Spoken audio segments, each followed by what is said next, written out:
February 9th, and we're having a little break in the weather. It's 55 degrees, 54 degrees today. It's been super cold, icy, snow, just real crappy weather conditions here lately. But kind of getting back after my little winter project here and working on the impact trailer, little 6x12. Last time I kind of introduced this thing to you guys, I actually got the inside painted. I'll show you that here in a minute. And then now I'm going to do the underbelly with this Herculiner from, I believe I picked it up at Lowe's, but it's a full kit, bed liner kit. And I'm just going to coat the bottom of this thing because right now it's just exposed particle board. So just want to give that particle board a little bit more fighting chance, especially the time of year I'm going to be using this trailer. So it's that weather and salt and all that stuff's not just beating up onto that particle board and rotting it out pretty fast. So guys, we're going to get after this today. My main goal today is to get this done, let it dry, and then we're going to start working on the flooring on the inside and start laying down that extract. So, all right, back at it, everybody. And I'm going to make this one really quick, but just kind of wanted to give you an update on the progression I'm having here with the little 6x12 cargo trailer that we're going to use as the base camp for Deer 30 Outdoors when we're in the field. When I left you last time, I was getting ready to put that Herculiner underneath the underbelly and got that all taken care of. Guys, extremely messy job. So if you're planning on doing that, make sure you've got, I don't know, a hazmat suit maybe would be appropriate. But I had goggles, I had a hood on. I mean, it went through 2 different outfits, but I had to come in and I cut it all in, let that dry for a day. I come in and cut it in again to make sure it was all sealed up really good. Then I rolled on my first coat, and then had to actually go buy more of the Herculiner, another, I think it wasn't a full quart. Or it was a quart, it wasn't a gallon. So I had to get another quart of the Herculiner and then went on and rolled on a second coat, which went on great. But it does, man, that stuff goes everywhere and it's gonna find a way to get on your skin. And once it touches your skin, bristle pad can't get it off. But anyway, got that done. And then today, it was up to almost 60 degrees today. Well, actually the past 2 days. And I got out here and I did the drop gate yesterday. I'm gonna show you that here in a second. And I got the floor done today. Got it all cut in, seamless. So let's take a look at it. There we go, now it's focused. But as you can see, especially with the light, it's got some bubbles right in there. So I went ahead and did the X-Track on top of that. So it's trimmed out with 90-degree aluminum all the way around, edging. So that'll keep it from shrinking and pulling in. And then I did the X-Track on the top and bottom. So it's kind of dual purpose. Well, more than dual, doing 3 or 4 different things. First of all, it's into the studs and I can use it to hang you know, whenever this door is up and I'm camping in here, I can use that to hang stuff on, do whatever. But it's also helping keep that mat in place so it's not shifting around as you're driving stuff on and off. And then if I'm trying to load the 4-wheeler, lawnmower, whatever up in here, and maybe it's raining, muddy, whatever, it'll give those tires something else, additional to bite onto. So multi-purpose use for that. But now I got to get 2 more of those because I am going to put X-Track all the way down both sides. Got some pretty cool stuff I'm getting ready to do to the floor. But I got the floor put in.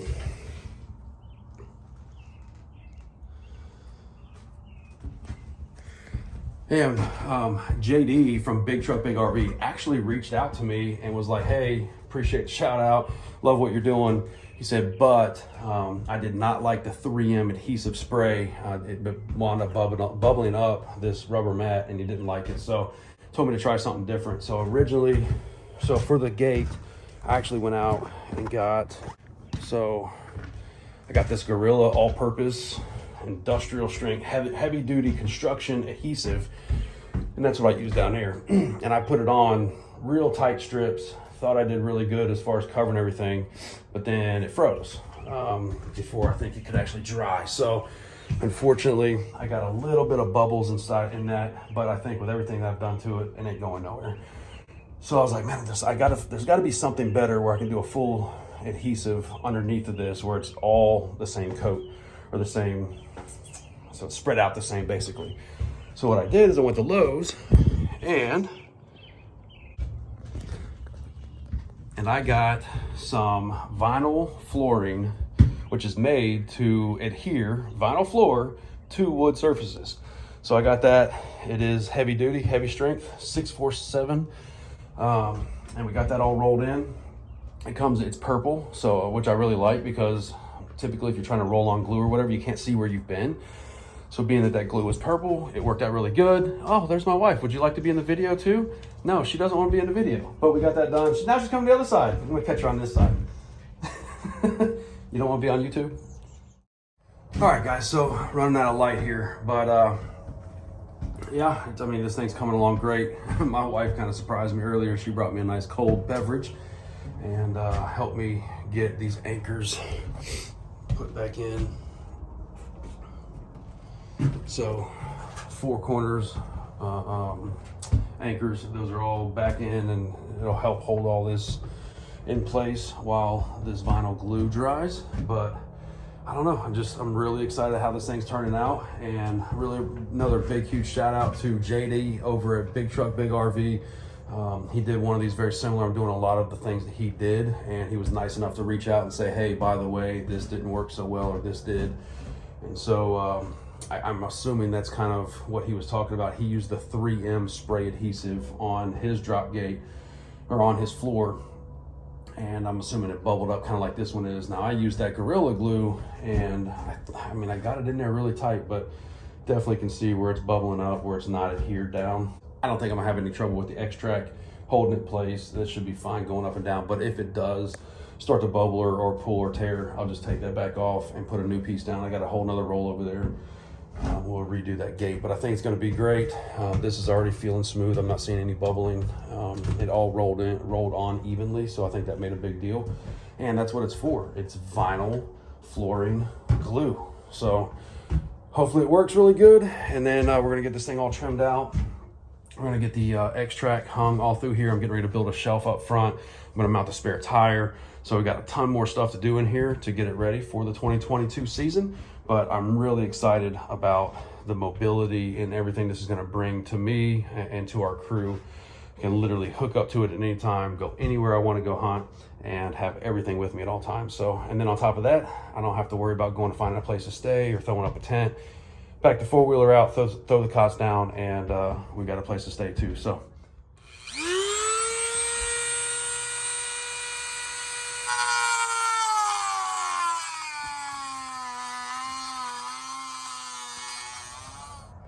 Hi, you thought I was done? Not yet. It's actually the next day, and I'm running out of daylight here, but I wanted to give you an update before I dropped this episode. I was editing it, and I was like, might as well throw this in there. But as you can see behind me, I've got my shelf framing put in. And so let's just turn this around a little bit. First, I'm gonna drop down here. You can see the spare tire, and that is actually done with, I actually mounted that between the 2 studs with a piece of X-Track, and then that's just a spare tire attachment that goes on there. And then on this side, as you can see, I got the X-Track, and the reason why is because where that needed to be placed, I couldn't get to studs, so I couldn't just use the single E-Track attachment. So as you can see here, and then this is in a stud, and then I've got a stud here, stud there, and then that's all bolted in. And then I'm going to put this one up here, just as some additional cross support. And then I've got some OSB. And guys, look, I just went to Lowe's and picked up 2 8-foot 2x4s and 1 sheet of OSB, and it was like $75. Absolutely ridiculous, and that was with my military discount. I don't see how anybody is building anything right now, but the prices of lumber are still astronomical. But anyway, coming along a little bit further tonight, just wanted to give you an update. I was editing the other one, getting ready to drop it. I was like, yeah, I might as well throw this on there too. So got the spare tire mounted. Actually, I got the spare tire bought, didn't have a spare tire, so I bought that. Got the X-Track and the spare tire attachment, and then of course the spare tire is resting on the floor, so there's no additional pressure put on that stud, but it is into 2 studs. Got the frame of my shelf done, so we're going to do that final support there, and then we'll probably go ahead and get the top cut out tonight and installed as well. And then I'm going to put a 2x6 on the front of here with a lip. That way, anything that slides or whatever going down the road. There's also going to be X-Track on the base of this, so I can ratchet stuff down and whatever. But This thing is extremely secure, going nowhere. So I really like that. It's going to get my stuff up off the ground, give me a more additional space out here. And then on this side here, there's actually going to be X-Track, and then there's going to be fold out beds that'll fold up against the wall, as long as I got enough room with the four-wheeler in here to put that bed on. That, or I'll just throw a cot and put it up on a shelf and be done with it. But either way, really excited. Guys, we're getting closer and closer to this thing being field ready and fully operational for the 2022 season. So, all right, so as you can see, it is the next day, and back out here at the trailer, got some work stuff done, and then got home, had some stuff to do here, had some contractors coming out and whatnot. But as you can see, I got the shelf top put on, the OSB cut. So once I had my template from that, I just laid that template on the rubber flooring and just cut that out, and it is exactly perfect. I mean, you can see down the edges, it is perfect all the way around. So really excited that this is coming together really well. I'm getting ready to put a facial board on here. I'll show that to you in a minute.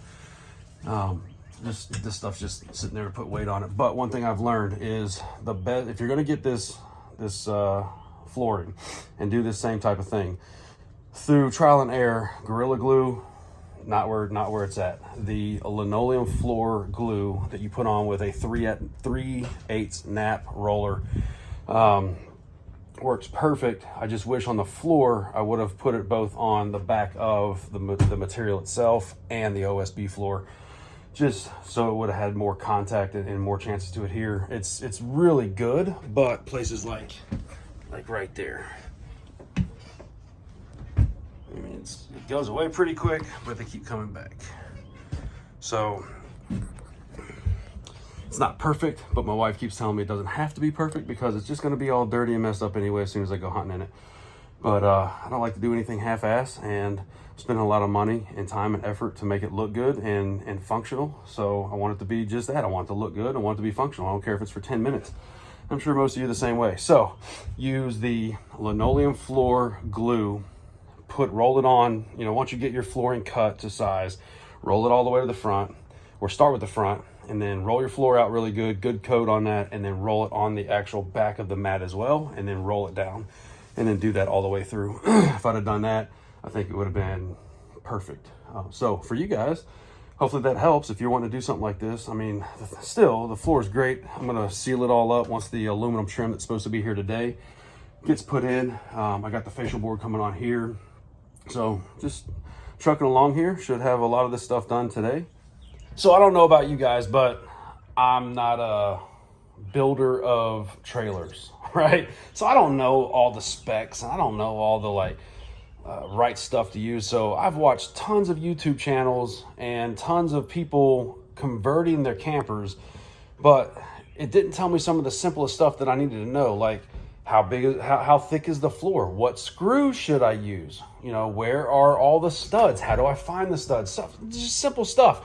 Now, I'm pretty savvy and I can figure all that out myself, but a lot of people go to YouTube and watch content just like this so that someone tells them exactly what they need.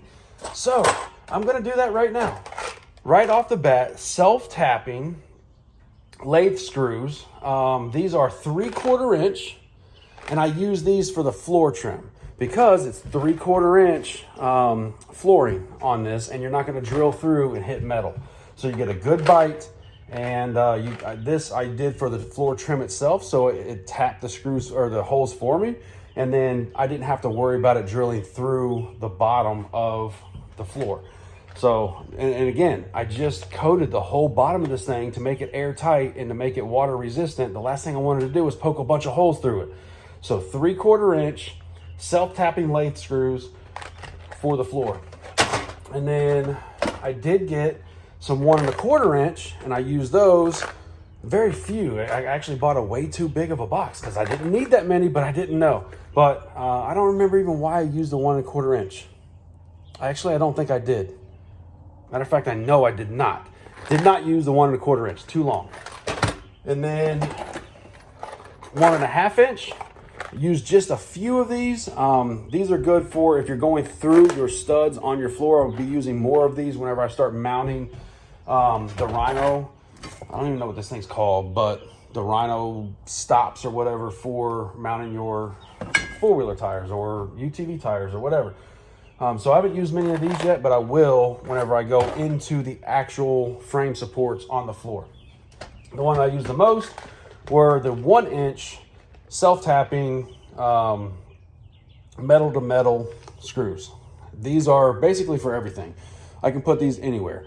All of the studs on the sides, on the floor, everything, the 1-inch is the way to go. So I just wanted to add that in here because a lot of the YouTube stuff that I watched, learning how to do everything I just did. And yes, I literally learned everything that I did in here by watching YouTube and then threw my own spin on it. I mean, granted, JD over at Big Truck and Big RV had a big impact in what I did on this trailer, but I watched several other YouTube channels, and the things that I was like lacking were, what freaking screws do I use? Do I use self-tapping, whatever it might be? So hopefully that helped, but the most important, the 1-inch bolts or the 1-inch screws with the hex bolt, and then the 3/4 inch self-tapping screws for everything I did on the floor. Hopefully that helps. And now let's jump into closing this video out. Got the floor laid. I got all the trim. Been waiting for UPS to get all these trim pieces. So every one of these trims, aluminum trim pieces, came in a separate box. Absolutely crazy. It all came from the same place. Like, throw it in the same box and ship it to me. Like, ridiculous. But got it all done. Got the anchors all put back in. The floor's down. Really excited about it. Only a couple little places where it's bubbling up, but shouldn't be no problem. Got the trim down to help hold everything in place. The next step is we're going to be putting the Rhino. So the Rhino mounts for the four-wheeler. So those are going to get mounted down. So I'll pull the four-wheeler right in, throw the ratchet straps right over them, hook it up, be ready to go. We got that. We got some X-Track going on the walls, and then haven't decided yet if I'm going to build the fold-down beds or if I'm just going to buy a couple cots and throw up on the shelf up here. But pretty much ready to go. Going to clean the four-wheeler up and then get it in here. And then at any given time, we'll be ready to hook and book and get out into the field. But really excited about how this thing's coming along. Hope you all have enjoyed hanging out with me here the past 20 minutes. I say 20 minutes on here, but it's been like weeks worth of work. But great thing about YouTube, I can pause and then bring you back to the important stuff. So guys, hope you've enjoyed this episode. And until next time, wake up and hunt.